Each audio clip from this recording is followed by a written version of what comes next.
कितनी भारी गति है, और आप उनको बुद्धि लगा करके जानना चाहते हो, और बुद्धि वहां जाती नहीं, बुद्धि तो यही रह जाती। जो चीज वैकुंठ स्वर्ग की वहां रह जाएगी, जो चीज जो है सहदल कमल की वो वहां रह जाएगी, जो चीज जो थोड़ी बहुत वो मतलब त्रिकुटी में खत्म हो जाए सुरत जाती है। जब शब्द रूप हो जाती है तो सुरती जाएगी, बाकी उसके साथ कोई मसाला नहीं जाता है, बस सुरती चलती है अकेले। वो जो चेतन है वही देखती जाती, सुनती जाती, सुनती। खुशबू तो उधर बहुत है, खुशबू का तो दिन रात तूफान चलते रहते हैं, अंदर चलते हैं खुशबुओं के। यहाँ खुशबू कहाँ से आई? यहाँ सुगंधी नहीं है, ये तो कुछ नहीं है, तो नाम निशान। वैसे इससे ज्यादा स्वर्ग वैकुंठ में, उससे ज्यादा ऊपर में, उससे ज्यादा और ऊपर तो मतलब उसके सुगंधी के बड़े बड़े तालाब, दरिया, ये सब चल रहे हैं, सागर सुगंधी के। तो ये तीनों चीजें हैं, आंख भी है, कान भी है, नाक भी है। ये सतलोक में भी आंख कान नाक थी, और यहाँ भी आंख कान नाक है, और जहाँ की बैठाया था अंदर में एक आंख एक कान एक नाक। अब इस पर आवरण आ गया, बस इतनी बात। आवरण हट जाए तो इसका काम होने लगे। और महात्मा जब ले जाते हैं तो आवरण ही तो हटाते जाते हैं, तभी तो इसका निखाली स्वरूप निकलता जाता है। और त्रिकुटी में पहुंच करके जब उतार देते हैं कपड़ा, तो वो शब्द के धार मिल जाकर एक शब्द हो जाती है, तब जलवा देखने को दिखाने को मिलता है। ये खुद जलवा करती है। इसी सूरत में जलवा करने की इतनी क्षमता हो जाती है इसमें कि जलवा करती है और जलवा देखती है। फिर ये खेल कूद जो इनका होता है, यहाँ से पता चलता है कि सुरतों में कितनी क्षमता, कितनी ताकत है, कितनी शक्ति है, कितना प्रकाश है, और इसमें कितनी आवाज है, तब मालूम होता है, ऐसे कुछ नहीं। तो ये आपको थोड़ा सा संदेश, ये आपने वैसे कभी सुना भी? मैं वैसे जब सुनाता था तो कहते पता नहीं कहाँ से ले आए। अरे भाई मिल जाए कुछ नहीं। और भी महात्मा जो पहले हुए उन्होंने सबने कहा, सबने देखा। मैं अपने घर की बात तो नहीं कहता। अरे भाई जो सनातन रास्ता है अनाथ काल का, जिस रास्ते से आए हो वही बात आपको सुना रहा हूँ, जो तुम मानते क्यों नहीं हो? अच्छा जब प्रमाण का समय आएगा तब दे देगा, अभी सुन दो लोग।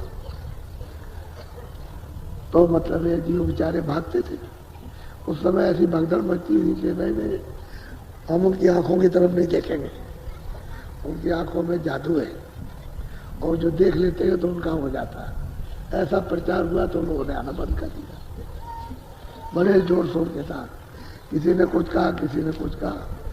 किसी ने कहा भाई जय गुरुदेव अपने को कहते हैं भगवान। अरे भाई मैं भगवान नहीं हूं ना, मैं अपने को कहता हूँ। अब इनकी शंका है तो कोई तो कौन दूर करे, पास आओगे तो दूर हो जाएगी। असल में बात ये, तो भिन्न भिन्न भाव और भिन्न भिन्न मत और भिन्न भिन्न शंकाएं, तो हम दूर रहते हैं। तो धीरे धीरे धीरे धीरे अब लोगों को ये समझ में आने लगे। जब लोग साधन कुछ करने लगे और करके मतलब यह कुछ कामयाब होने लगे और साधन में कुछ इनको, और जब प्रेम भक्ति में आने लगे तो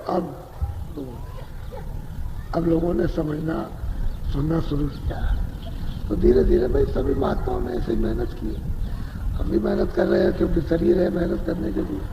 अब जिसको लाभ हो जाए उसका स्वभाव है, वो तो मालिक तो हुए हैं, तो हम सब तो उसके सेवक हैं। गुरु कभी अपने को गुरु नहीं कहता, न चेले बनाता। दो बात हम अभी समझाते हैं और सब महात्माओं ने कहा, न वो अपने को गुरु बनते न चेले बनाते। गुरु जो है वो बैठा हुआ, वो ये कहते हैं तुम आओ और हम तुम दोनों एक दूसरे से प्यार करें और चलो ले चलो। गुरु तो सबका वो है, मालिक वो है, और मालिक की चीज बनाई हुई कोई नहीं बना सकता। वो तो मददगार है, चलो हमको चलो मदद करें तुम्हारी, चलो मालिक करें। अब ये है प्रेम तो करना है, दोस्त से प्रेम किया जाता है, लेकिन माता पिता थोड़ी मान लिया जाता है कि हमारा बाप है ये हमारी माँ है, प्रेम कर लिया ठीक है।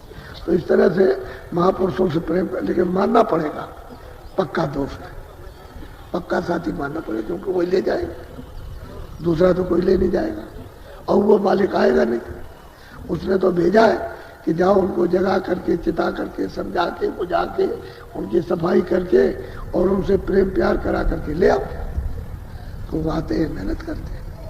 असली वो तो आता नहीं करके, तो आप उससे दोस्ती बना लो, महात्माओं को अपना दोस्त बना लो, उनके दोस्त बन जाओ।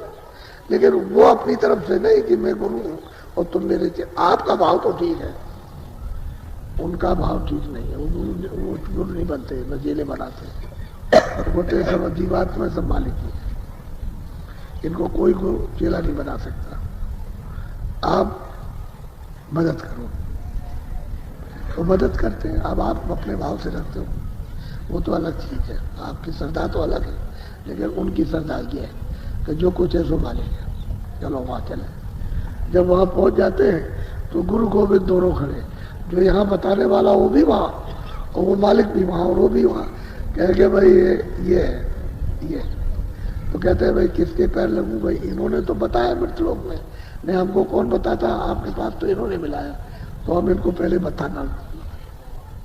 गुरु गोविंद दोनों खड़े, के लागू पाए बलिहारन गुरु की जो गोविंद जो मिलाया, मालिक से जिन्होंने मिलाया बलिहारन का हूँ। तो यहाँ तो सब कुछ वही है। मान लिया जाए, दोस्त बना लिया जाए, मित्र साथी बना लिया जाए कि हमारी मदद करे, सहायता करे। प्रेम तो करना ही है।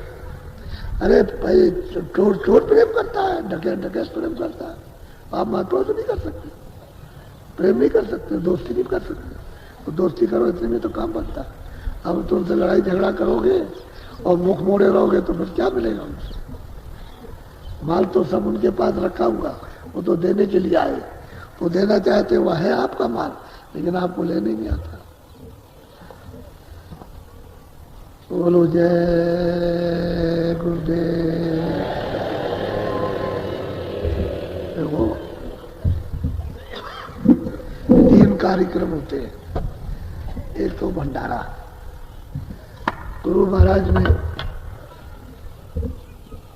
जो अमोलक धन दिया, वो ये कहते थे कि हमारे पास तो कोई झोपड़ी थी नहीं,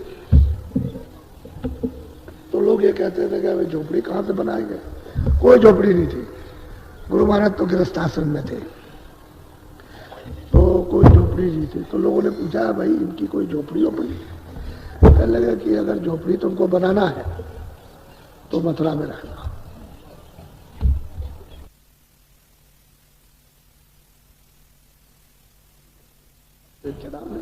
अरे कह लगे उसकी फिक्र मत करो, जिसके पास परमार्थी धन होता है सब कुछ होता है, वो जब चाहेगा तब हो जाएगा। अभी लेकिन ये है कि मैं सत्संग तो बाहर करता था, मथुरा में तो करता नहीं था। मैंने तो बाहर ही सत्संग किया, पूर्वी क्षेत्रों में, इधर राजस्थान में पहले, और ये तो बाद में फिर जब ये सब लोगों ने प्रेरित किया कि कहीं ना कहीं कोई झोपड़ी, कोई कुटी, कोई रहने की कोई जगह, ताकि लोगों को बताया जा सके कि वहां रुके हुए। तो हमने कहा भाई देखो गुरु महाराज ये कह रहे थे कि मथुरा में जब कभी झोपड़ी बनाना और पहचान रखना तो मथुरा में रखना। तो पहले यहाँ मथुरा आए। ऐसे ही सहज स्वभाव से एक आदमी बात कर रहा था कि हम अपनी जमीन बेच रहे हैं। एक डॉक्टर साहब थे, सिविल सर्जन, उनके यहाँ ठहरे हुए थे। उनके साले हमारे पास आते जाते थे, उनका बहुत प्रेम था, तो ले आए अपने बानोई के पास। तो वहां रुक गए तो बात कर रहे थे कि हम अपनी जमीन बेचना चाहते हैं। तो हमने सुन लिया। तो हमने कहा, हमने कि माता जी कोई आपकी जमीन है आप बेचेंगे? कह लगा हाँ जमीन है मेरी बेच। तो हमको जरा दिखा दीजिए। हमारे गुरु महाराज कहते थे कभी झोपड़ी वोपड़ी बनानी हो, जब सत्संग शुरू हो जाए और बनाना चाहो तो मथुरा रखना। तो उन्होंने डॉक्टर साहब से कहा कि जरा दिखा दीजिए। तो ले गए हमको वहाँ कृष्णनगर में दिखाया। तो हमने उनसे तो कुछ नहीं पूछा, देख लिया। देख करके आए तो जमीन बड़ी लंबी चौड़ी, और मतलब ये वहाँ तो कुछ बना नहीं था। हाँ, इस तरफ में सड़क के इक्के दुक्के मकान थे। तो हमने पूछा माता जी से हमें कितने में देंगे? कह लगे वो तो मैं डॉक्टर साहब से पूछूंगी। उन्होंने डॉक्टर साहब से पूछा कि हम 3000 में दे देंगे। 3000 में। तो 2 प्लाट थे, 120 फुट का, दूसरा लंबा था 300 फुट, और 100 फुट का, वो भी 300 से ऊपर था। तो दोनों प्लाटों का उन्होंने कहा कि हम 3000। तो हमने माता जी से कहा कि डॉक्टर साहब से पूछिए कुछ कम हो सकता, कम हो सकता। तो डॉक्टर साहब ने कहा कुछ नहीं, चुप हो गए। तो हमने कहा ठीक है, उनकी इच्छा नहीं होगी इसलिए उन्होंने कहा होगा। तो फिर हमने कहा अच्छा ठीक है ले लेंगे। तो उनको इकट्ठे करके और उनको पैसे दिए तो गए रजिस्ट्री कर लिया। डॉक्टर साहब से कहा कि हम आपको पैसा दे देंगे, हमको 500 रुपये दे दिए क्योंकि वो तो जंगल है।